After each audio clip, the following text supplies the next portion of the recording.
de direct et puis... Hein? C'est 1 heure de direct, quoi. Oui, environ. Ben, je vous le disais, j'ai l'impression qu'on reprend là. Je vous disais que je les connais. Toujours des petites méthodes de banditisme. Je vous disais que ce serait signalé que on ne finirait pas le direct. C'est pas étonnant. Donc j'essaie, je me reconnecte là pour qu'on puisse quand même achever le direct. Pour ceux qui vont regarder ce fragment-ci, le direct, c'était pour inviter le peuple camerounais que vous êtes à se lever, à se mobiliser contre les bandits qui nous ont cernés. Les bandits qui ont pris le pays en otage. Parce que lorsque, en septembre 2021, je montais au créneau avec mon compatriote Ernest Yéné et que nous étions allés au stade d'Olembe pour crier au scandale parce que nous disions que l'entreprise canadienne McGill, qui avait remplacé l'entreprise italienne Piccini en 2020, était une fausse entreprise. Et que les 55 milliards que l'on avait emprunté à la Standard Chartered Bank, étant entendu que le marché au départ c'était 168 milliards et que Piccini en partant avait utilisé 113 milliards et que le reliquat avait été bloqué dans la banque italienne où l'argent était logé par Piccini,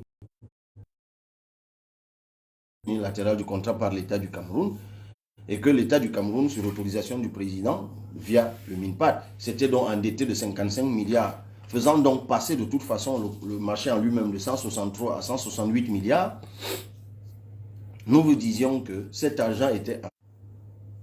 Ah tiens, même ceci, je ne suis pas sûr que ça va se terminer, hein, parce qu'ils sont... je crois qu'il faut souvent mettre les cœurs abondamment. Oui, le premier direct, M. Eloumou, a été coupé.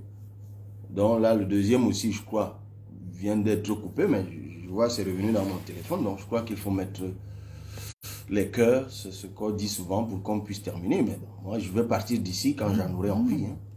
On dit le signal. C'est très amusant. Hein. C'est coupé, ça revient, c'est coupé.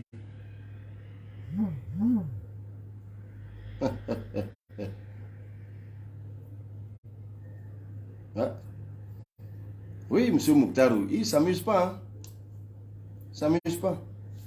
Ben, il suffit qu'ils investissent un peu de milliards qu'ils volent, même pour interrompre un échange comme celui-ci.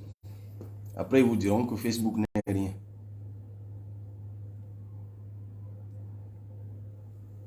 Donc, vraiment,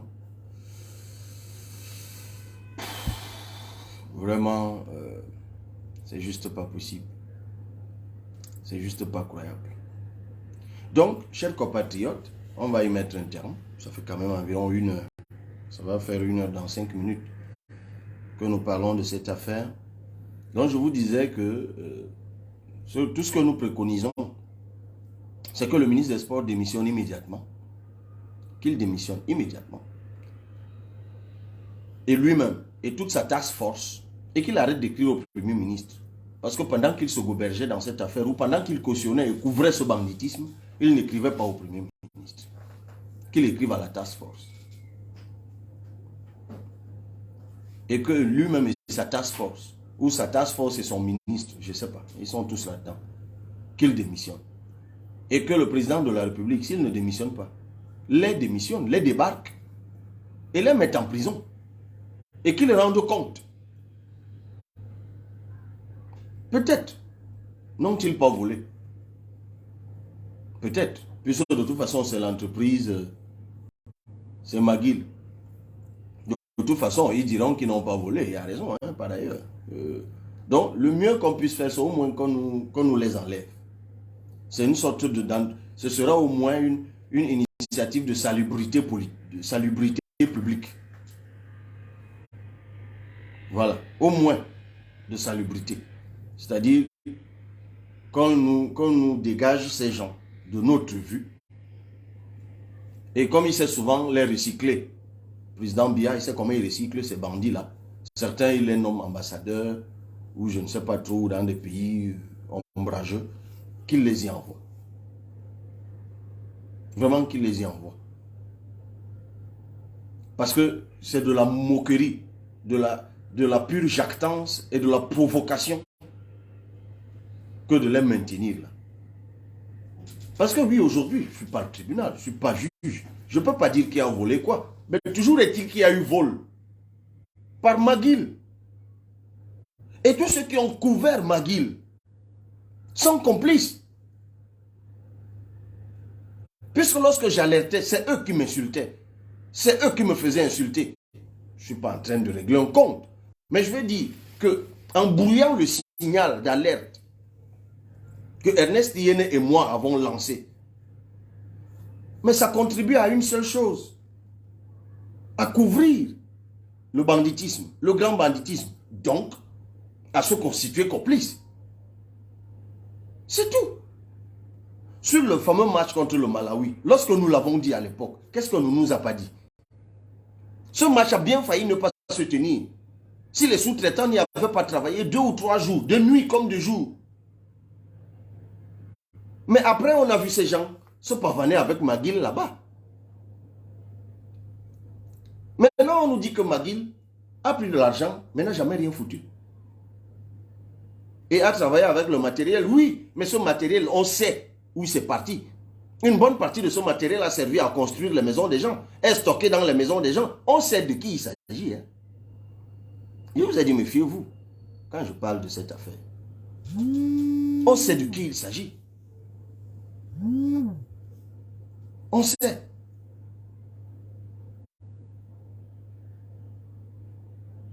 Donc, ok, chers compatriotes, moi, la seule chose que je peux vous dire, c'est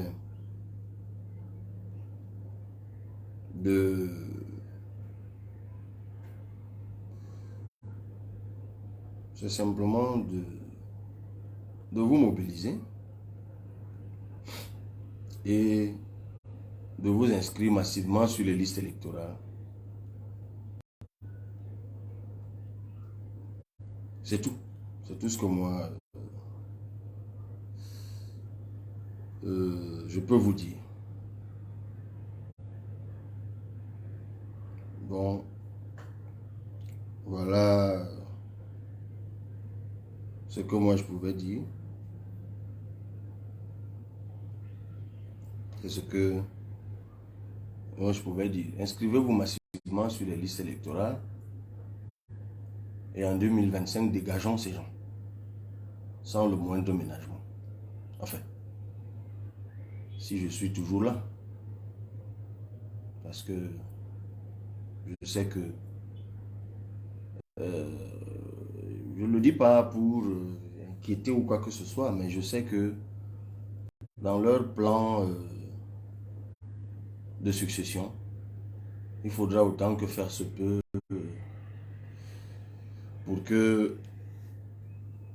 pour dégager de leur chemin tout ce qui peut alerter l'opinion, tout ce qui peut édifier le peuple. Ils feront tout.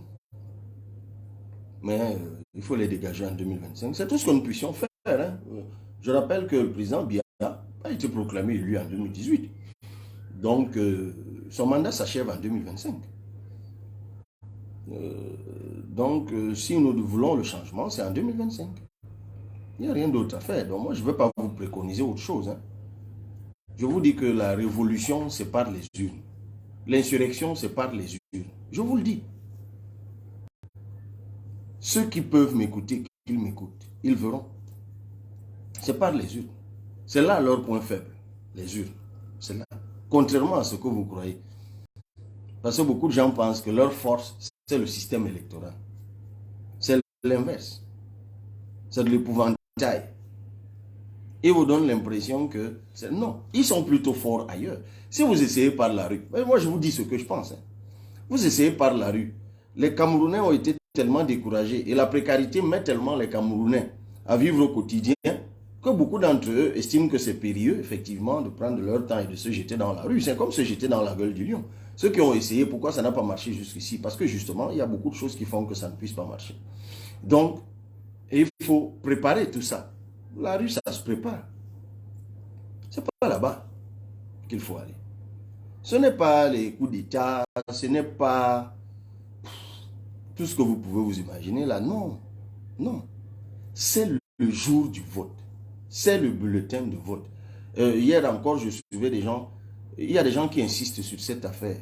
J'en profite pour en parler quand même. Hein. Oui, la loi électorale dit qu'en cas de contestation, c'est les PV de l'ECAM qui font foi.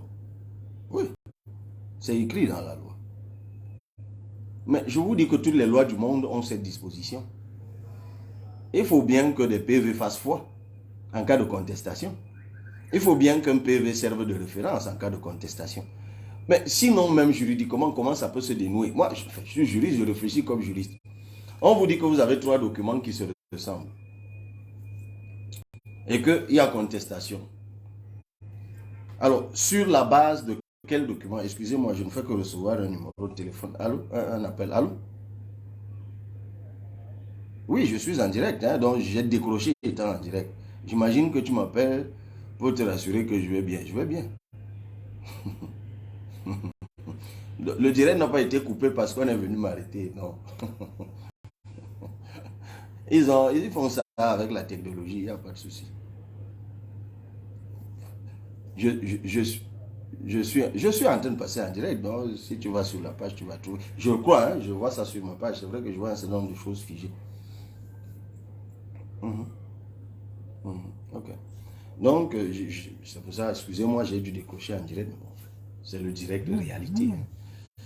J'ai imaginé que si l'appel avec autant d'insistance, peut-être il est inquiet parce qu'il y a le coupure plus que du direct, ce qui arrive difficilement sur une page certifiée comme étant la mienne. Ça veut dire qu'ils mettent les grands moyens. Donc, qu'est-ce que je disais encore? Je disais que il faut bien qu'en cas de contestation, qu'il y ait toujours un document qui fasse foi.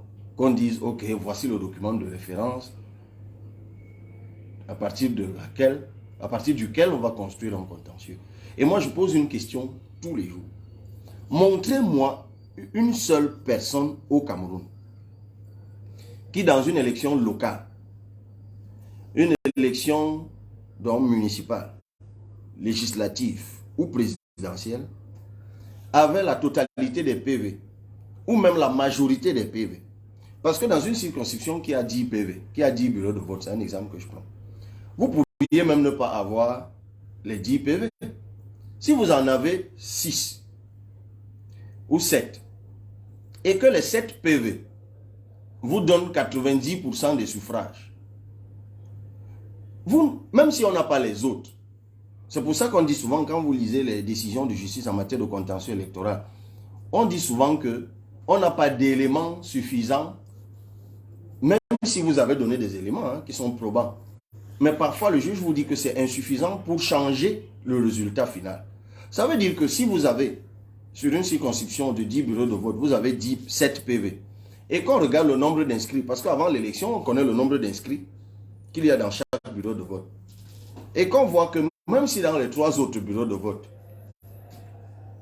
vous avez l'autre qui conteste votre résultat à 100%, il ne peut pas inverser le résultat des 7 PV que vous avez, vous aurez gain de cause. C'est ça qu'on vit tous les jours en matière de contentieux électoral.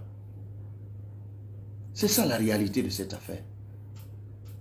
Et je posais donc la question, montrez-moi un seul candidat au Cameroun qui est dans une circonscription, comme ça a été le cas pour moi. Je rappelle, je vois des gens, ils écrivent toujours des choses qui n'ont pas de sens. Je rappelle que mon élection de député dans l'Union Ekele a été attaquée par le RDPC. Mon élection a été attaquée par le RDPC. Le RDPC a dit que j'ai soudoyé Elekam, je ne sais même pas, dans certains bureaux de vote,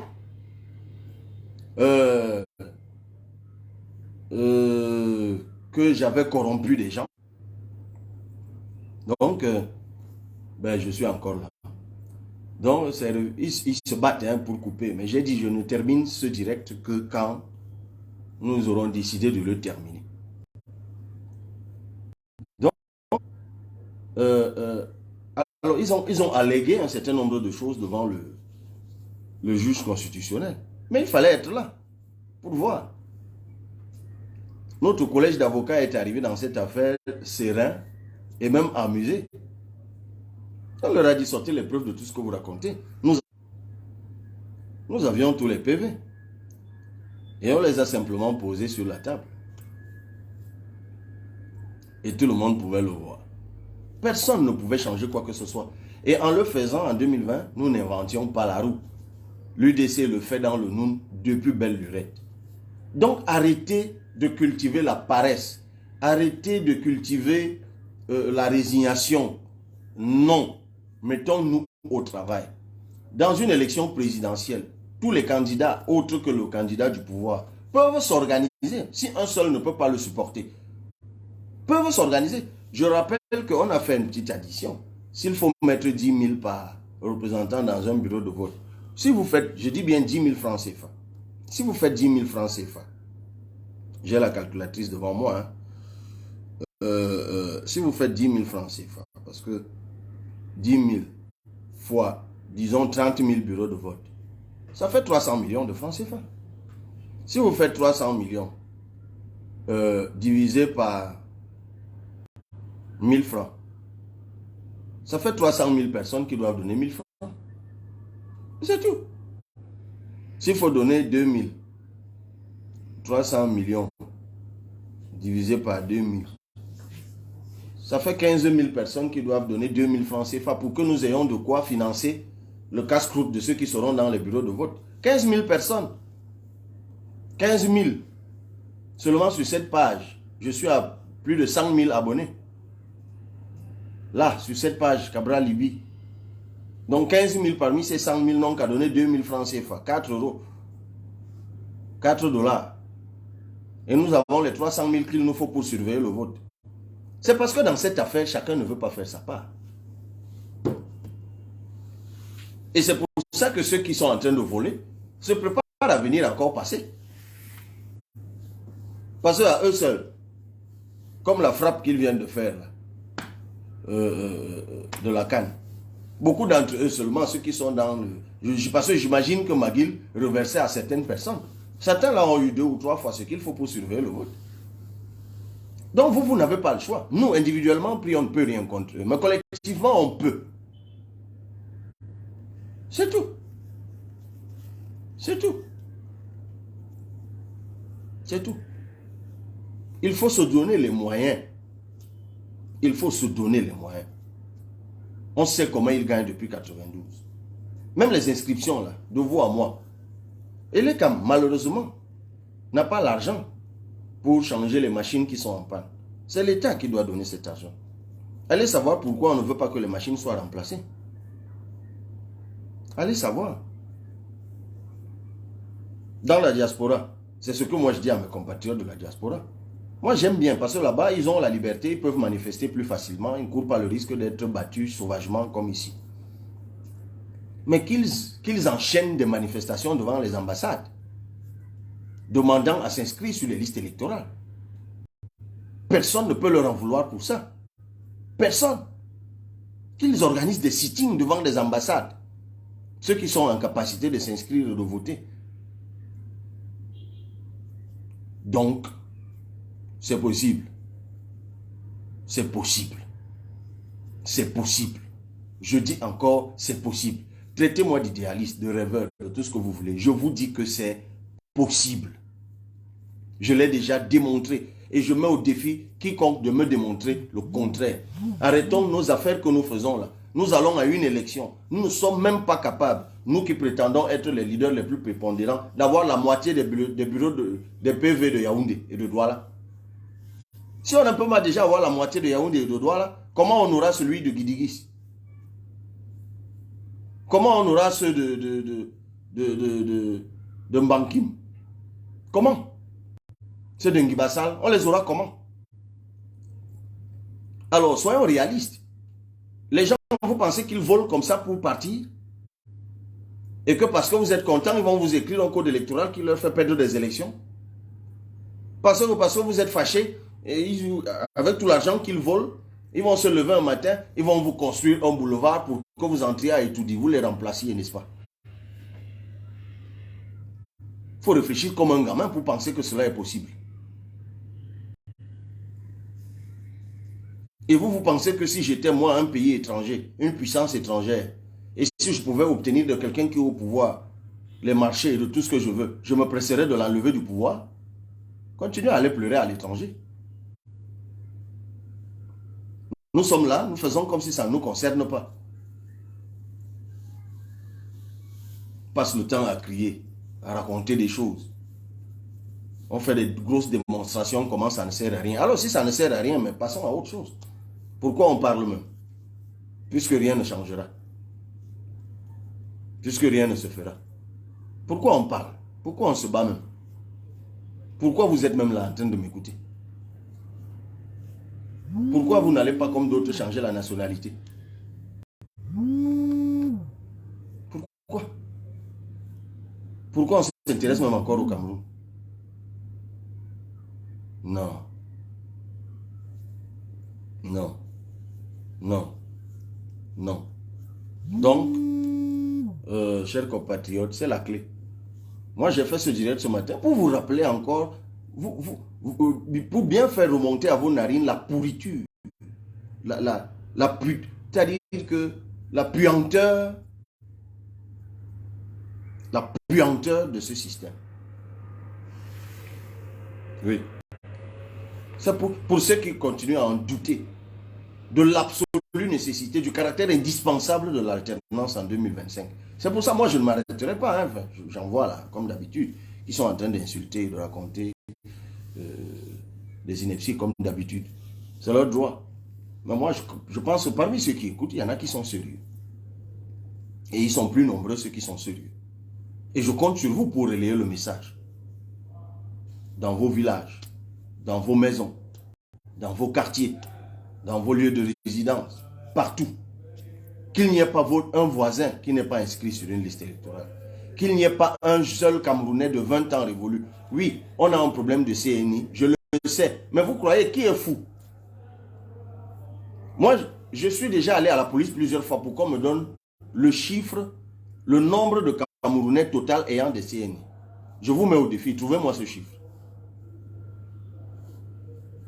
Parce que c'est à partir de ce nombre-là que vous pouvez en fait imaginer le nombre de personnes pouvant s'inscrire sur les listes électorales. Parce qu'en plus, tous ceux qui ont la CNI n'ont pas 20 ans.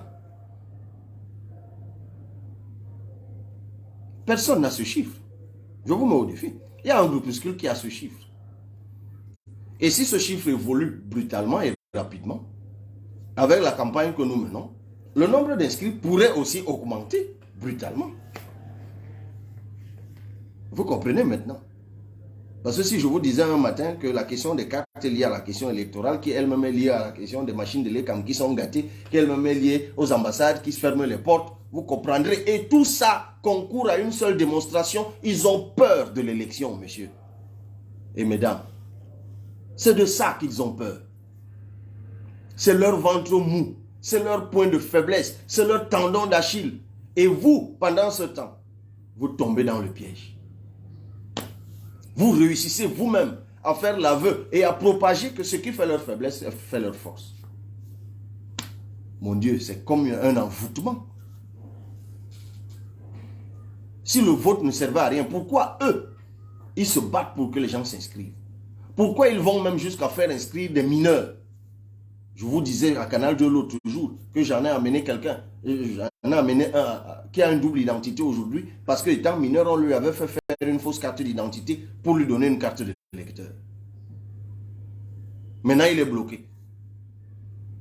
Pourquoi eux, ils le font?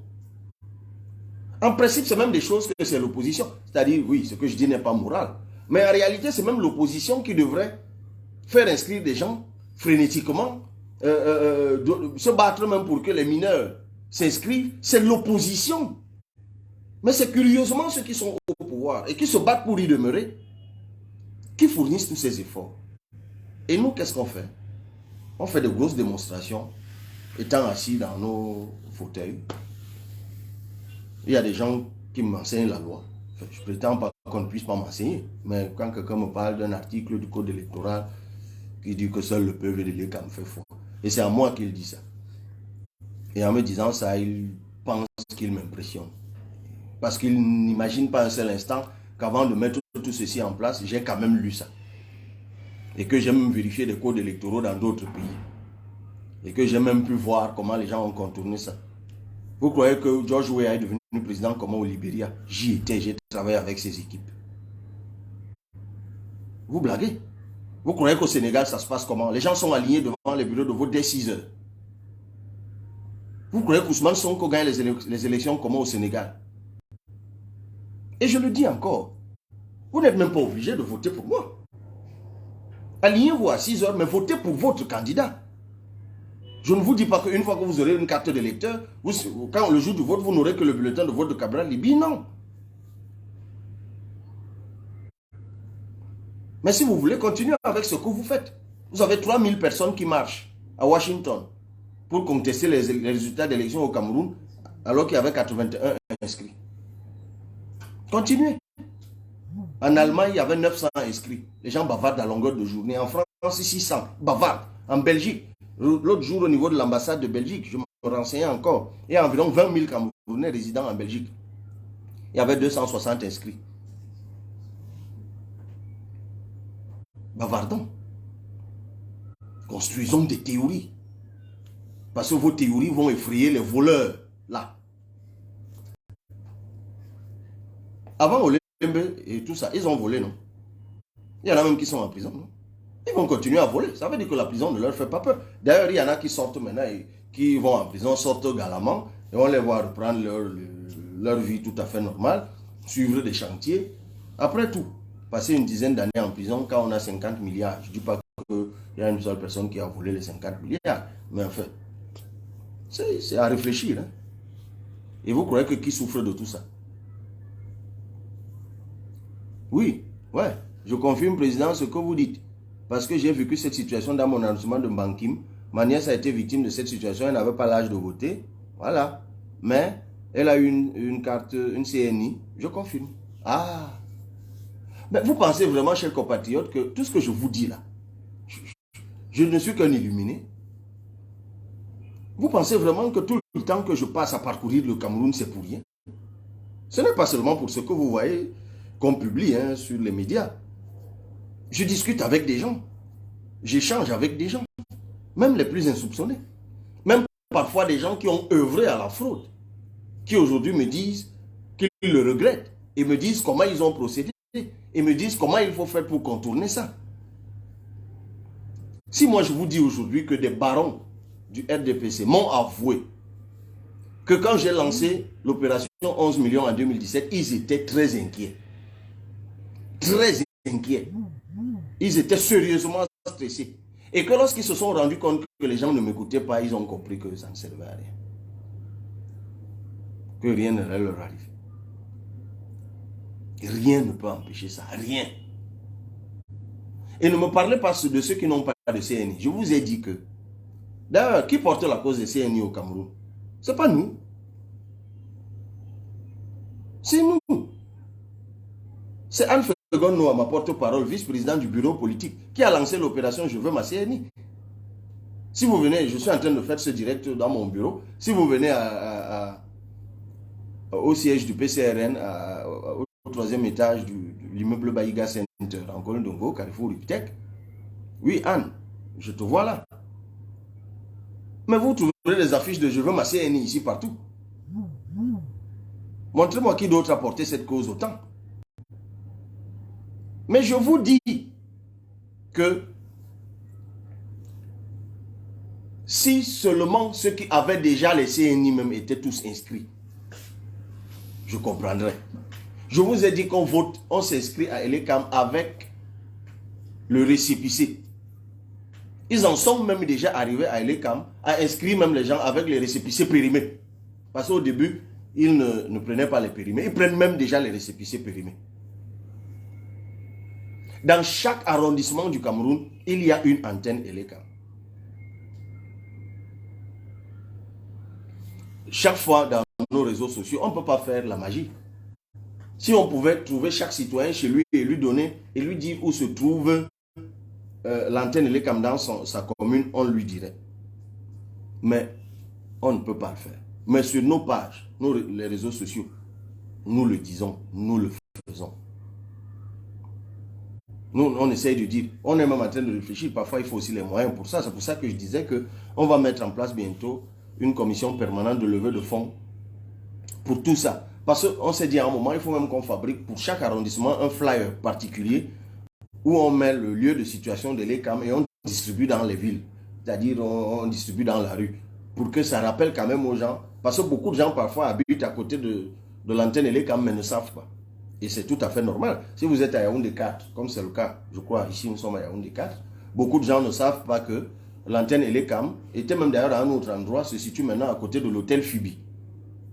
Mais vous pouvez passer 10 ans ici à Yaoundé 4, vous ne saurez pas que Elecam est à l'antenne Fibi. Mais peut-être vous passez même là de temps en temps, soit à pied, en voiture ou en taxi, vous pourriez faire un petit détour. Essayez juste d'intégrer cette affaire aussi dans vos emplois du temps. Vous dites, bon, ok, d'ici le mois prochain, je vais me faire un détour à l'ECAM où se trouve. Je vais même sur Internet, je cherche et j'y vais. Je vais avec ma CNI. C'est 10 minutes, c'est gratuit. Parce que c'est curieux, il y a même des gens, parfois, ils me demandent dans la rue, c'est combien. Et même parfois des gens sérieux. Hein. Parfois, c'est à l'université qu'un étudiant de master me dit, bon, ok, honorable, vraiment, vous parlez beaucoup de cette affaire. C'est même combien? Parfois, j'ai juste envie de le gifler. C'est pas bon. Un homme politique ne parle pas comme ça. Il gifle pas les gens. Donc,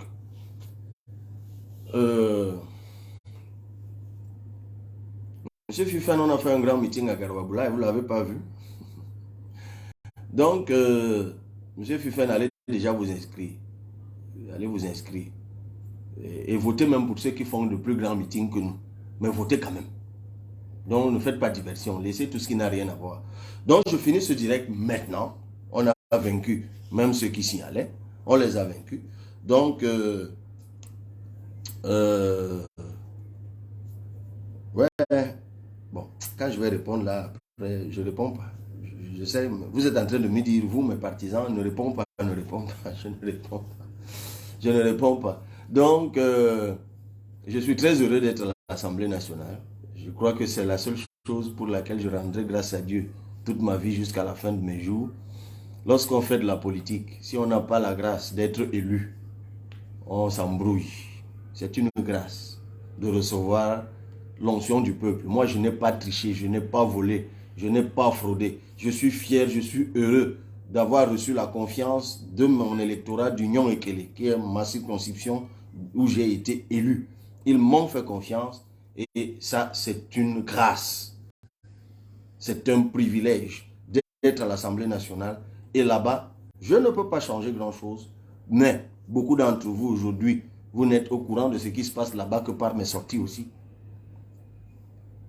Au moins, le travail d'information du peuple, c'est aussi ça, représenter le peuple. Si j'y vois des choses et que je renseigne le peuple, c'est déjà ça.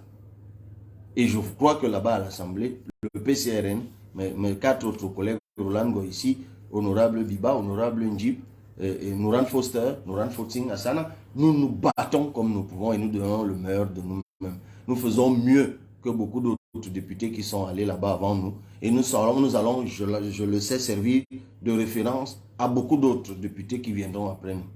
Les sénatoriales, monsieur l'homme, on compte y aller. On compte y aller au moins dans 2 régions. On s'organise pour ça. Donc, et là encore, on sait qu'on a de majorité de conseillers nulle part dans une région pour gagner. Mais nous y allons parce que c'est un moment électoral qui nous permet de mieux nous faire connaître et de mieux partager notre message avec nos compatriotes. Les moments électoraux sont toujours des moments de publicité politique pour les hommes, les profils et aussi pour le projet politique. C'est banal ce que je dis là, en fait. Donc, une fois encore, le direct de ce matin, c'était juste pour regretter le grand banditisme qui a eu lieu.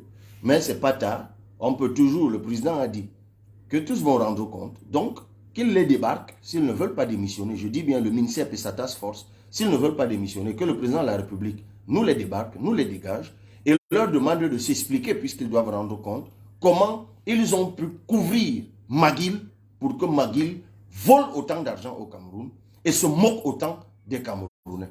Vraiment, je n'ai pas dit. Parce que quand je dis ce sont gobergés, je parle bien de McGill. Mais ça, cette information, je l'ai depuis et je l'ai partagée. Maintenant, je ne sais pas s'il y avait de rétrocommission. Je ne sais pas à qui ils ont donné. Mais je dis bien que mon problème à moi, principalement, ce n'est pas McGill. Ce sont mes compatriotes qui exercent de hautes responsabilités et qui ont, en insultant, parce que je ne suis pas le seul à avoir décrié cette affaire, en nous faisant passer pour des cons, ils étaient en train de couvrir des bandits. Ils se sont donc constitués complices, comparses du grand banditisme. Ils doivent en répondre. Ils doivent en répondre. Une fois que je l'ai dit, je vous remercie encore à vous qui avez été en notre compagnie ce matin. Inscrivez-vous sur les listes électorales et dégageons ces gens en 2025. Ciao.